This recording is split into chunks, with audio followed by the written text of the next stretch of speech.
My dear friends and students, welcome to English Max. पिछले set में हम लोगों ने मॉक टेस्ट 5 किया था एसएससी का, और ये जो मॉक टेस्ट हो रहे हैं वो CGL, CHSL, MTS, CPO, SI सबके लिए यूज़फुल हैं। इस बात की चिंता मत करिएगा कि ये किस पर्टिकुलर एग्ज़ाम का है। ये सारे एग्ज़ाम्स को ध्यान में रखते हुए बनाए जा रहे हैं। 25 के क्वेश्चन हैं। किसी एग्ज़ाम में 50 क्वेश्चन, किसी में 100 क्वेश्चन आते हैं, तो आते सब इसी तरह के हैं, बस नंबर ऑफ़ क्वेश्चंस कम कर दिए हैं ताकि एक वीडियो में आ जाए। नहीं तो अगर हम 100 क्वेश्चन एक में कराने लगेंगे तो 2 घंटे का वीडियो बनेगा और आप देखेंगे नहीं, कहेंगे हमारा डेटा ख़त्म हो जाता है। ठीक है, तो एसएससी के इंग्लिश का आज ये मॉक टेस्ट 6 है जो हम लोग करने जा रहे हैं। 5 मॉक टेस्ट हम लोग ऑलरेडी कर चुके हैं, और जिन लोगों ने वो 5 नहीं देखे हैं उनको बैक में जाकर के देख लें। इस वीडियो के डिस्क्रिप्शन बॉक्स में भी उन 5 के लिंक दिए हुए हैं, और भी ज़रूरी वीडियोज़ के जो ग्रामर से रिलेटेड हैं, वो कैप से रिलेटेड हैं, उनके भी लिंक दिए हुए हैं। अच्छा, इस वाले जो क्वेश्चन, इसमें 25 क्वेश्चंस हैं, इसका भी पीडीएफ लिंक के साथ शेयर कर दिया गया है। ठीक है, तो पहले वो पीडीएफ सॉल्व कर लीजिए 25 क्वेश्चंस का, फिर आप इस वीडियो को देखिए। ठीक है, तो चलिए शुरू करते हैं आज का ये डिस्कशन। चलिए स्टार्ट करते हैं, और ये रहा आपका पहला क्वेश्चन। पहले क्वेश्चन में करना क्या है, सबसे पहले तो ये देख लीजिए कि ये एरर का क्वेश्चन है। अब एरर में करना क्या होगा ये आप अच्छी तरह से जानते हैं। तो ये देखिए आपके सामने रही 2 एरर्स। क्या है, पहले कह रहा है, देखो लिखा है these days job opportunity is not as better as they used to be in the early 70s। ठीक, अब इसमें गलती क्या है, देखो मीनिंग जानने की ज़रूरत नहीं है, मीनिंग बताने में कोई मतलब रहा नहीं। तो एडजेक्टिव की एरर है। आप लोगों ने देखा होगा, पढ़ा होगा एडजेक्टिव, और हाल ही में मैं एडजेक्टिव डालने वाला भी हूँ। सो और एज लगा होता है और इधर एज लगा होता है, तो 2 एज के बीच में जब हम कंपैरिजन करते हैं तो एडजेक्टिव की डिग्री कौन सी यूज की जाती है, ये पॉजिटिव डिग्री का एडजेक्टिव होना चाहिए। ठीक है ना। सो और एज या एज के बीच में जब कंपैरिजन करते हैं तो हमेशा पॉजिटिव डिग्री लगती है। ठीक है ना। कॉम्परेटिव डिग्री जब हम लोग यूज करते हैं तो इसके साथ दैन यूज किया जाता है। ठीक, अब यहाँ देखो क्या लिखा है, यहाँ एज और ये एज, 2 एज लिखा, तो 2 एज के बीच में ये जो बेटर लिखा हुआ है वो गलत है। वहाँ क्या होगा, एज गुड एज होना चाहिए, या फिर बेटर दैन होना चाहिए था। बात समझ में आ गई ना। ठीक है, तो एरर कहाँ हो गई, एरर हो गई आपके पार्ट ए में। ये 2 एज हैं, यहाँ जहाँ बेटर लिखा है यहाँ होना चाहिए था गुड। तो आपका आंसर क्या हो गया, ए हो गया। ठीक है, चलो इसमें आते हैं। इसमें क्या एरर है, देखो the various consequences of the decision taken by the finance ministry was not foreseen by bureaucrats. ठीक है, तो जो डिसीजन फाइनेंस मिनिस्टर ने लिया उसके जो तमाम परिणाम आने थे उसको ब्यूरोक्रेट्स ने देखा ही नहीं, पहले से उसका अंदाज़ा ही नहीं लगाया। अब ये सब्जेक्ट वर्ब एग्रीमेंट की कहानी है। सब्जेक्ट वर्ब एग्रीमेंट के रूल्स और प्रैक्टिस दोनों में ऑलरेडी डाल चुका हूँ, जिन लोगों ने ना देखा हो देख लीजिएगा। जितने भी एग्ज़ाम्स हैं सब्जेक्ट वर्ब एग्रीमेंट में जिस तरह के जितने भी क्वेश्चन पूछे जाते हैं वो सारे मैंने इसमें डिस्कस कर रखे हैं। ठीक है, तो चलो यहाँ लिखा है, ये वाज लिखा है, ये मेन वर्ब है आपकी। ये वाज किसके लिए लिखा है ज़रा बताना, फाइनेंस मिनिस्टर के लिए लगा हुआ है या कॉन्सिक्वेंसेस के लिए लगा हुआ है। ठीक, 2 चीज़ें हैं। लिखा है not foreseen by the bureaucrats, bureaucrats इसका अंदाज़ा नहीं लगा पाए थे। किसका अंदाज़ा नहीं लगा पाए थे, कॉन्सिक्वेंसेस का अंदाज़ा नहीं लगा पाए थे या फाइनेंस मिनिस्टर का अंदाज़ा नहीं लगा पाए थे। तो एक्चुअली ये कॉन्सिक्वेंसेस का अंदाज़ा नहीं लगा पाए थे, मंत्री जी के डिसीजन का जो परिणाम होगा उसका अंदाज़ा नहीं लगा पाए थे। तो वाज लगा किसके लिए है, एक्चुअली ये वाज लगा है कॉन्सिक्वेंसेस के लिए, और वेरियस लगा है। वेरियस मतलब क्या हुआ, ये नंबर में आता है, और कॉन्सिक्वेंसेस क्या है, प्लूरल नाउन है। ठीक, ये क्या है, प्लूरल नाउन है। तो इस प्लूरल के लिए हमें वाज लगानी चाहिए थी या फिर वर लगाना चाहिए था। I think you have got my point. तो आपका आंसर क्या होगा, सी होगा। ठीक है, चलिए आगे बढ़ते हैं। अब आपका आया क्वेश्चन नंबर 3 से लेकर के 4 तक। तो 3, 4 में क्या करने को कह रहे हैं भैया, तो एक पोर्शन अंडरलाइन किया हुआ है, उसको आपको इम्प्रूव करना है। If there is any mistake, अगर उसमें कोई गलती है तो उसको आपको इम्प्रूव करना है, अगर नहीं तो कोई बात नहीं, leave it at it is. ठीक, चलो आओ क्वेश्चन पढ़ते हैं। The loud and incessant chatter, मतलब लाउड माने ज़ोर ज़ोर से, और इंसेसेंट का मतलब लगातार कंटिन्यूअस। चैटर का मतलब होता है कचर पचर, कचर पचर समझ रहे होंगे ना। हाँ, तो वरीज योर फादर, वो आपके फादर को क्या कर रहा है, वरी कर रहा है। Who is trying to concentrate, जो किसी मुद्दे पर कंसंट्रेट होना चाहते हैं, वो पढ़ रहे हैं या कुछ सोच रहे हैं, कंसंट्रेट होना चाहते हैं और वो कंसंट्रेट नहीं हो पा रहे हैं क्योंकि बगल वाले रूम में बच्चे चक्कर पकड़ लगाए हुए हैं। तो वो जो बच्चे चक्कर पकड़ लगाए हुए हैं वो उनको उनके कंसंट्रेशन में क्या करेगा, उनके कंसंट्रेशन जो में वरी करेगा या उसको अग्रावेट करेगा या अन्वय करेगा या इरिटेट करेगा।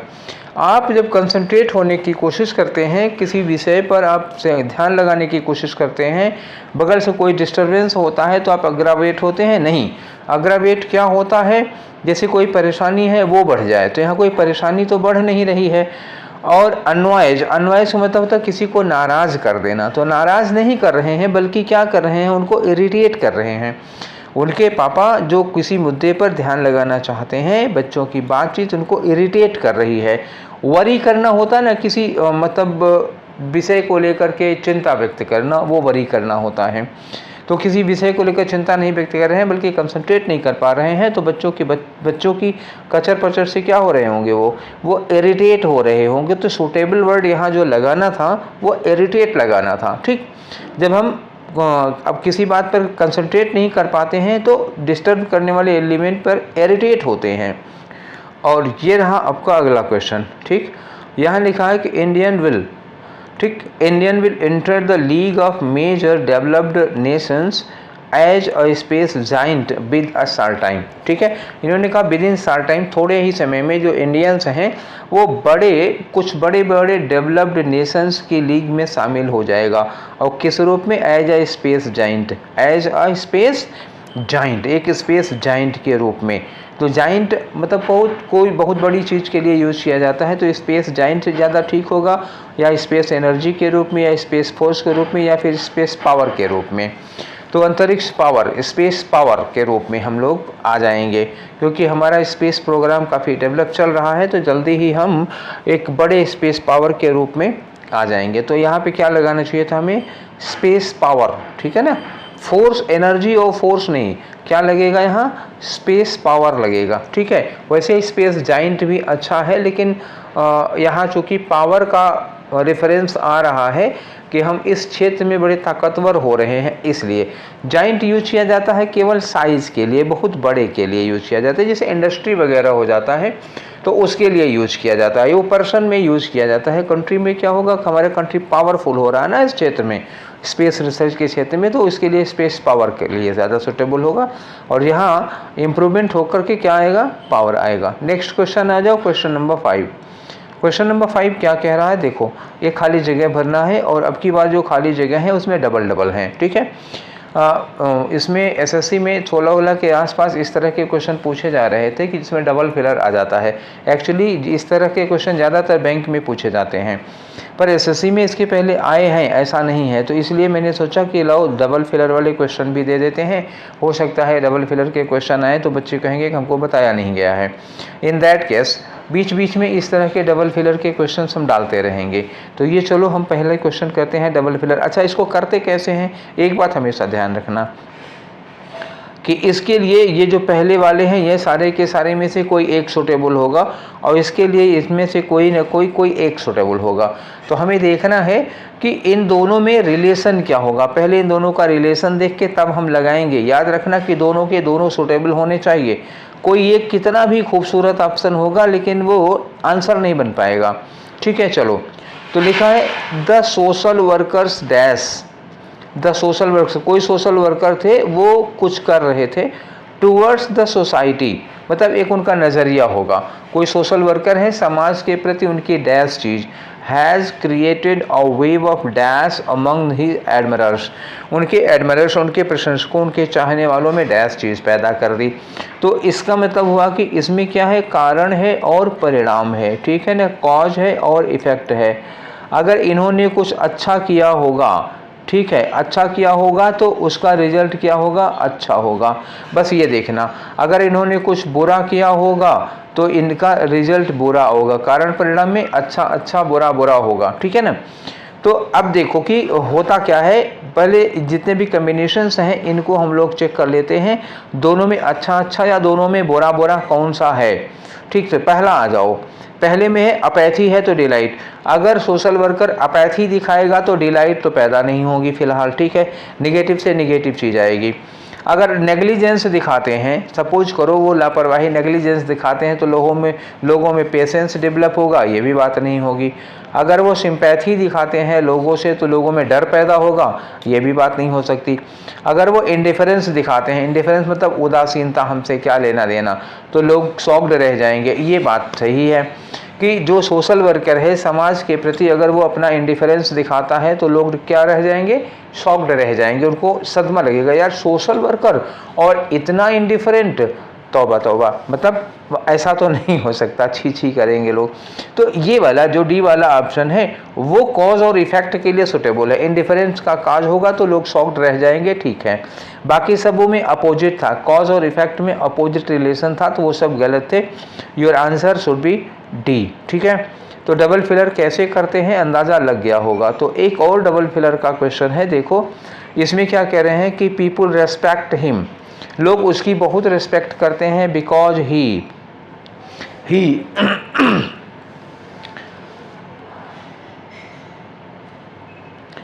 चलो क्वेश्चन नंबर 6 है, people respect him because he dash into practice whatever he dash to others. मतलब क्या हुआ, लोग उसकी रिस्पेक्ट करते हैं, तो हमेशा ध्यान रखना कि वो आगे अच्छा काम करेगा। Because he dash into practice, वो चीज़ प्रैक्टिस में ले आता है जो वो दूसरों को डैश करता है, तो इसका मतलब he transforms into practice what he preaches to others, ये तो सुटेबल आ गया। He turns into practice what he donates other, जो दूसरों को डोनेट करता है उसको प्रैक्टिस में कैसे लाएगा, डोनेट में तो दान आ जाएगा। He realises into practice, realise into practice नहीं होता है, एक्चुअली ट्रांसफॉर्म इनटू प्रैक्टिस या टर्न इनटू प्रैक्टिस होता है। ठीक है, तो ये तो पहला ऑप्शन ही गलत हो गया। तीसरे में व्हाट ही गिव्स अदर्स, तो यहाँ लिखा है कि he because he converts into practice whatever he gives others, तो प्रैक्टिस में देने वाली चीज़ प्रैक्टिस में थोड़े लाई जाएगी ना, उपदेश देने वाली चीज़ें अब लाई जाएंगी प्रैक्टिस में। देखो इसमें सेकंड फिलर के लिए, इस वाले के लिए सेकंड फिलर के लिए ये सही था, ये नहीं सही था, ये सही था, ये नहीं सही था। और फर्स्ट फिलर के लिए देखो, फर्स्ट फिलर के लिए ये सही है, ये सही है, ये नहीं सही है, ये नहीं सही है। तो अब देखो सब में कोई ना कोई गलती निकल, बस यही ये वाला एक ऑप्शन है जिसमें दोनों के दोनों सही हैं। ठीक है, तो चलो हम चलते हैं अब क्वेश्चन नंबर 7 की ओर।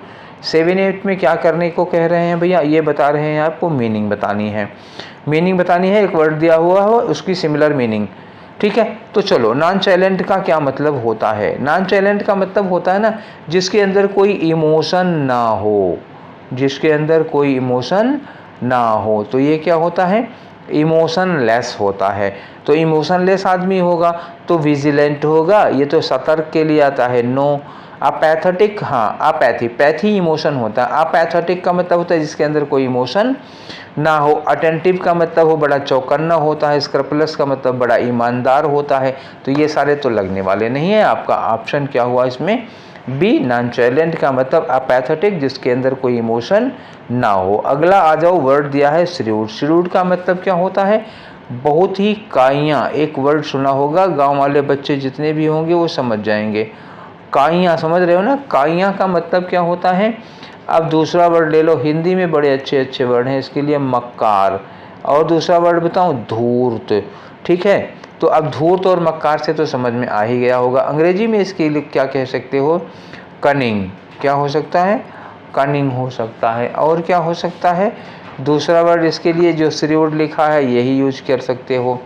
ठीक है, श्रूड हो गया तो कनिंग है, श्रूड है। एक और वर्ड आता है KNAVE, नैव, ये भी आप यूज कर सकते हो इनके लिए।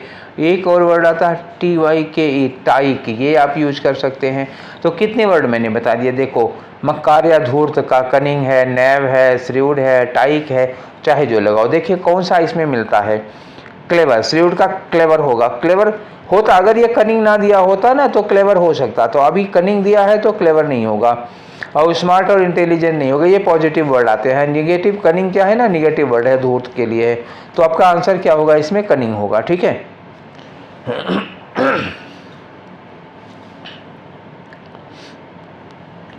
आ जाओ हम लोग आगे क्वेश्चन नंबर 9 पर। क्या कह रहा है क्वेश्चन नंबर 9, इसमें अपोजिट बताना है आपको। ठीक है, तो आगे बढ़ते हैं। ये रहा आपका पहला वर्ड अपोजिट बताने के लिए।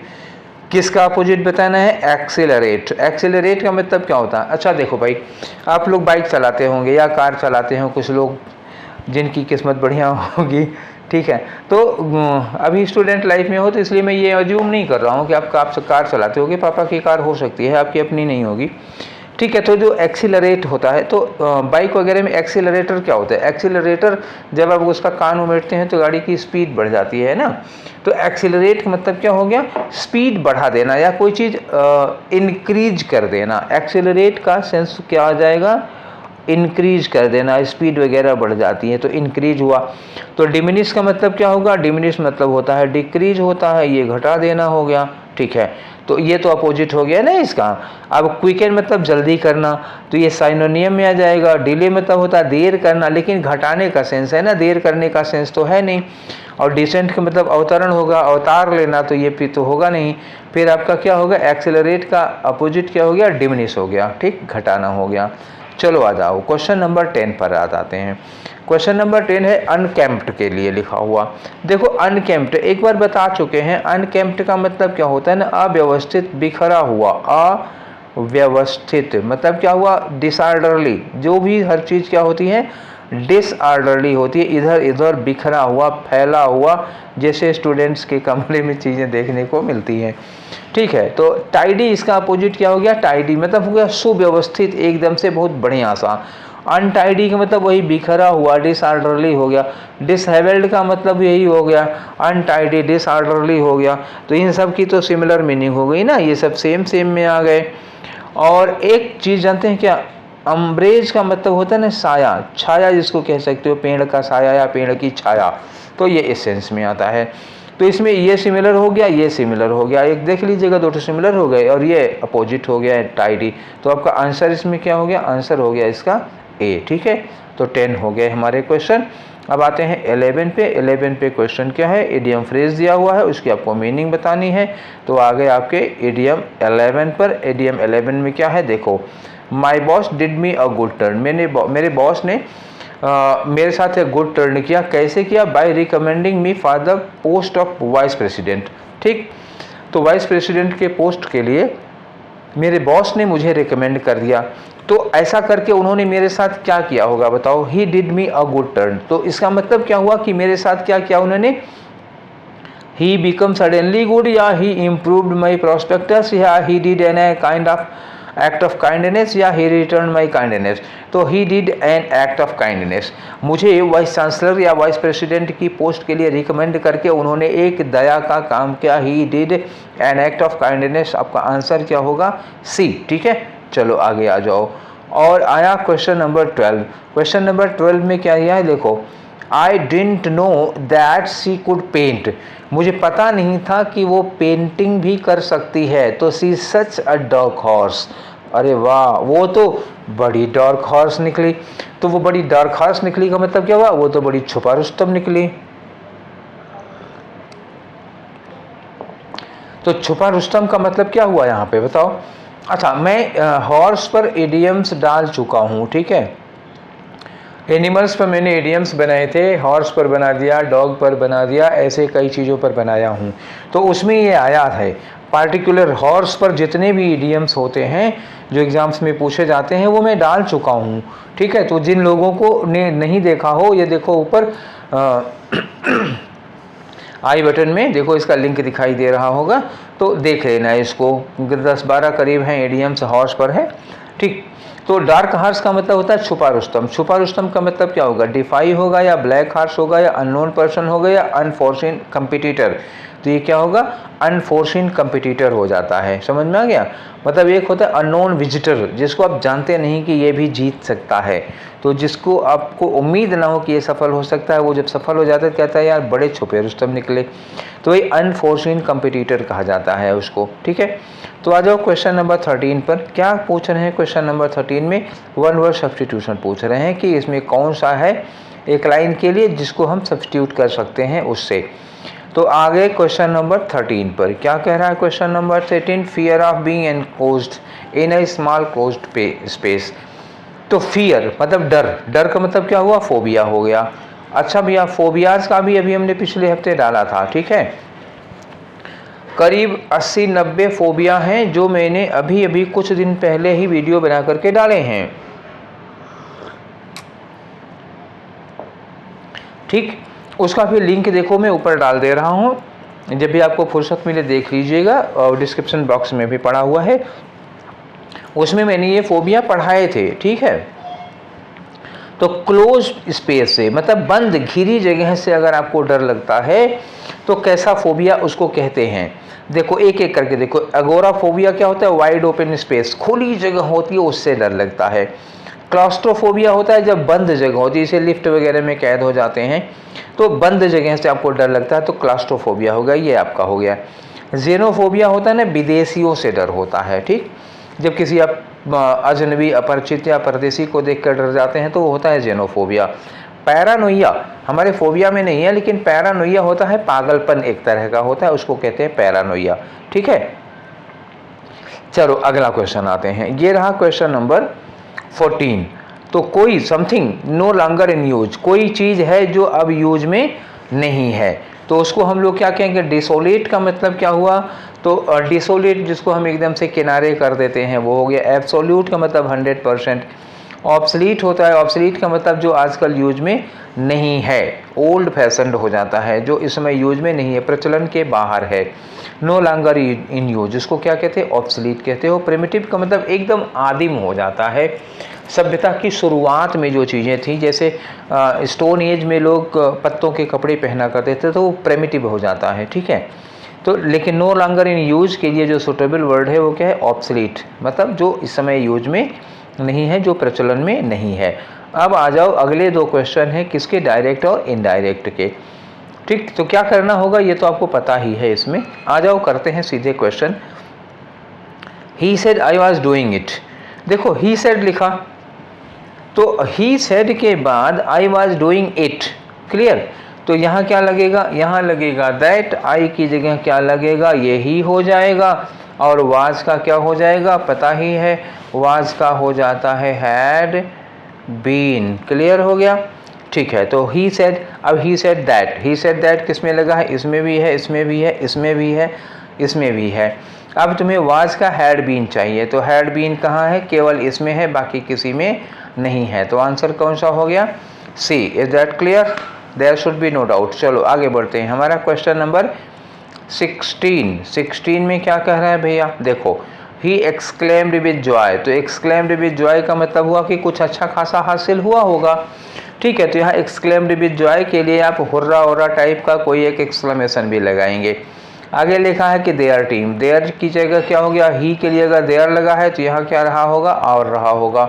आवर टीम हैड वन, तो हैड वन का मतलब क्या हुआ? पास्ट इंडेफिनिट में होना चाहिए, तभी तो हैड वन होगा। तो यहाँ क्या लगाओगे? वन होगा, हैड हटाना होगा। इतनी चीज़ें जिसमें मिल जाएंगी वो सब होगा। तो ही सेड ये लगा, आवर टीम हैज़ का हैड हो सकता है, ठीक है, बात तो ये ठीक है, लेकिन कोई एक्सक्लेम्ड विद जॉय के लिए इंटरजेक्शन नहीं लगाया है, इसलिए ये गलत हो गया। अब ही सेड वाओ, वाओ तो आश्चर्य के लिए यूज किया जाता है ना, तो फिर ये लगेगा नहीं। खुशी के लिए क्या लगता है? खुशी के लिए लगता है ये हुर्रा। तो एक इंटरजेक्शन से ही आप अपना आंसर पकड़ सकते हैं, यही लगेगा। क्या लगा? Hurrah. Our team has won. ठीक है, तो आपका आंसर क्या होना चाहिए?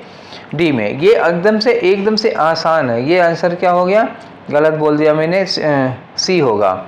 लिखा सही था, बोला गलत था। ठीक है, तो ये तो समझ ही गए होगे ना।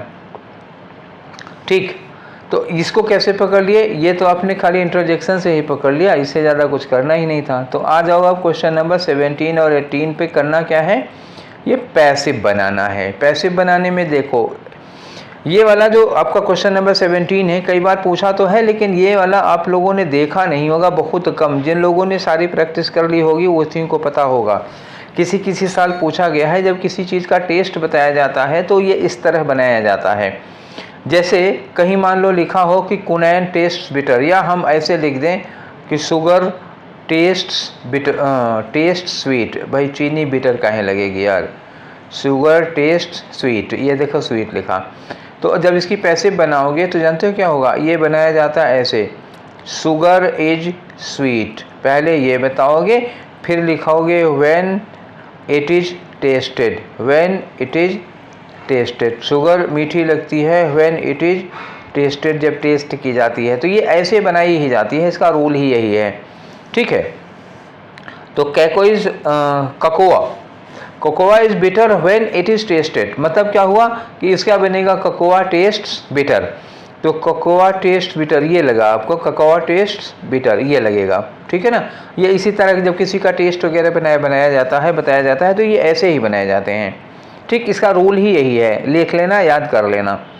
अब आ जाओ क्वेश्चन नंबर 18 पर। क्वेश्चन नंबर 18 में क्या कह रहे हैं, इसकी भी पैसिव बनानी है। तो इसकी पैसिव कैसे बनेगी, अब पहले सब्जेक्ट देखो, थाउजेंड्स ऑफ टूरिस्ट्स, ये हो गया सब्जेक्ट। व्यू को क्या हो गया, वर्ब की फर्स्ट फॉर्म। वर्ब की फर्स्ट फॉर्म का मतलब क्या हुआ, अब इज एम आर के साथ क्या लगानी होगी, वर्ब की थर्ड फॉर्म। तो इज या वाज के साथ थर्ड फॉर्म लगाओ। कहाँ है इज या वाज के साथ थर्ड फॉर्म, ढूंढते हैं जिसमें इज या वाज इज या वाज नहीं होगा, इज या आर के साथ थर्ड फॉर्म होनी चाहिए। तो ग्रैंड कैनन व्यूड, ये वर्ब की सेकेंड फॉर्म पास्ट इंडेफिनिट होगा, ये होगा नहीं। वाज व्यूड नहीं होगा क्योंकि प्रेजेंट इंडेफिनिट है, तो इज लगना चाहिए। ये वाज व्यूड लगा है, ये भी नहीं होगा, तो इज के साथ थर्ड फॉर्म लगेगी, ठीक है, समझ में आ गया। तो वर्ब की फर्स्ट फॉर्म के साथ इज एम आर या इज एम आर के साथ थर्ड फॉर्म लगेगी, और आपका ऑप्शन क्या हो गया, सी। ज़्यादा उसमें मेहनत करने की ज़रूरत नहीं है, आप वर्ब देखिए और बस अरेंज कर लीजिए। अब ये रहा क्वेश्चन नंबर 19 से लेकर के 20 तक। क्या रिलेशन है इसमें, PQRS का क्वेश्चन है, इसे आपको अरेंज करना है, ठीक है। आ जाओ, तो ये रहा आपका एक क्वेश्चन PQRS का, क्वेश्चन नंबर 19, ठीक। तो क्वेश्चन नंबर 19 में क्या दिया है बच्चा, ये रहा आपका क्वेश्चन। क्वेश्चन नंबर 19 देखो, लिखा है the government on Thursday, Thursday को गवर्नमेंट ने क्या किया, ये तो स्टार्टर हो गया ना, पहला सेंटेंस हो गया। आगे लिखा है which was imposed to check, which was imposed to check. आगे लिखा है that led to exodus of north east people. आगे लिखा है विड्यू the ban on bulk SMS and MMS। आगे लिखा है the spread of rumours related to the violence in Assam. आगे लिखा है फ्रॉम बेंगलोर, चेन्नई, मुंबई एंड पुणे। तो ये आखिरी सेंटेंस हो गया। बीच का सेंटेंस हमें लगाना है। कनेक्शन कैसे लगाओगे, व्हिच लगाओगे। व्हिच वाज इम्पोज्ड, जो कि लगाया गया था, जो इम्पोज किया गया था। क्या इम्पोज किया गया था, जाहिर सी बात है ना, तो बैन इम्पोज किया जाएगा, ठीक है ना। इम्पोज क्या किया जा सकता है, बैन, मतलब कि P वाला किसके बाद लगेगा, R के बाद लगेगा। तो एक हो गया हमारा, R के बाद P लगेगा। दो बात हो गई। टू चेक, रोकने के लिए, क्या रोकने के लिए लगा होगा, तो र्यूमर, र्यूमर का स्प्रेड रोकने के लिए लगा होगा। तो P के बाद हमारा S लगाना है किसी भी कीमत पर, ये पक्का हो गया। यानी RPS का सेट है एकदम से, ठीक है ना। तो RPS का सेट किस में मिल रहा है, आप बताओ। RPS एक यहाँ मिल रहा है RPS का सेट, और किसी में RPS मिल रहा है, यहाँ RPS नहीं मिल रहा, यहाँ RPS नहीं मिल रहा, यहाँ RPS नहीं मिल रहा। तो एक ही ऑप्शन बचा आपका बी वाला, RPS लगाओ, लास्ट में Q लगा दो, दैट लेट, ठीक है। तो RPS का कम्बिनेशन बनना है और एक ही में मिला RPS का कम्बिनेशन, आपका आंसर क्या हुआ, बी। अब आ जाओ क्वेश्चन नंबर 20 पर। क्वेश्चन नंबर 20, ठीक है, देखो क्या कह रहा है question number 20। Once more PQRS के अरेंजमेंट का क्वेश्चन है, ठीक है। It is not uncommon for close synonyms to be understood to share the same memory, ठीक। इन्होंने कहा कि it is not uncommon. Not uncommon का मतलब हो गया कि कॉमन बात हो गई, क्लोज साइनोनियम के लिए अंडरस्टूड द सेम मेमोरी, ठीक। तो दो क्लोज साइनोनियम में डिफरेंस की बात कर रहे हैं। आगे कह रहे हैं the difference between words like hard and different goes unnoticed. तो जैसे हार्ड एक वर्ड है हार्ड और एक वर्ड है डिफ़िकल्ट, तो हम लोग इसके डिफरेंस, इसकी मीनिंग में डिफरेंस करते नहीं है, वो यूँ ही चला जाता है, हम दोनों को लगभग एक दूसरे के बदले में लगा देते हैं। आगे लिखा है कि वन में employ one or other with the complete indifference, मतलब उसी लापरवाही हम एक के बदले दूसरा वर्ड, हार्ड के बदले डिफ़िकल्ट, डिफ़िकल्ट के बदले हार्ड, हम लोग अक्सर यूज कर दिया करते हैं। ठीक, ये लिखा कि in general this is well and good, generally तो ये ठीक होता है, कोई दिक्कत नहीं होती इसमें। अब आगे लिखा है कि most people lack the linguistic sense, ज़्यादातर लोगों में लिंग्विस्टिक सेंस नहीं होता है, ठीक है ना, to quarrel over such trifles, इस तरह के मामलों पर वो मशक्क़त करें, तो ऐसे ज़्यादातर लोगों में होता नहीं है। अब आ जाओ, इसको अरेंज कैसे करोगे। सबसे पहले एक क्लू दिखा दूँ मैं आप लोगों को, यहाँ लिखा है लास्ट में but for the most of us, हम में से अधिकांश के लिए, तो बट लगा के लगा, तो ये मोस्ट पीपल जो लगा है, इसी मोस्ट के अगेंस्ट में ये वाला मोस्ट आएगा। कभी भी ऐसा मिले तो हमेशा ध्यान रखना। और आखिरी सेंटेंस आपका क्या होगा, एस होगा। ढूंढ लो आखिरी किस में है एस, इसमें नहीं, इसमें नहीं, इसमें नहीं, इसमें नहीं, इसी में है एस, तो आपका आंसर सी होगा पक्का। एक बार एक झटके में अगर लगाना चाहो तो ऐसे लग सकता है। ठीक, बात हो गई ना क्लियर। अब आप मिलाना चाहो तो एक तरफ से मिला दो, आपको आंसर मिला देता हूँ, आंसर होगा यही सी वाला, एस लास्ट में आना चाहिए, क्योंकि इसके साथ कॉम्बिनेशन किसका आएगा, इसका आएगा। और मिला लो, तो पी से बात क्या हो रही है, पी से शुरुआत हो रही। पहले इन्होंने बताया कि जो क्लोज साइनोनियम होते हैं उसको हम लोग अक्सर नज़रअंदाज कर देते हैं। फिर इन्होंने कहा कि इनके बीच का, जैसे अब उसका एग्जांपल देंगे ना, क्लोज साइनोनियम हार्ड और डिफिकल्ट का इन्होंने एग्जांपल दे दिया, तो पी हो गया। अब उसी के बाद क्या होगा कि लिखा है कि वन के बदले में हम अदर यूज करते हैं, वन के बदले में अदर यूज करते हैं, तो जो क्यू वाला है वो जाहिर सी बात है पी के बाद आएगा। ठीक है, अब उसके बाद आर वाला इन जनरल, जनरली ये बात सही है, लेकिन अब मोस्ट पीपल ऐसा करते हैं, तो ये सीधे सीधे पी क्यू आर एस के कम्बिनेशन में लगा ही है। ठीक है, तो आपका आंसर क्या हुआ, सी हुआ। ठीक है, अब आया एक क्लोज टेस्ट। क्लोज टेस्ट में क्या करना होता है ये आप लोगों को पता ही है।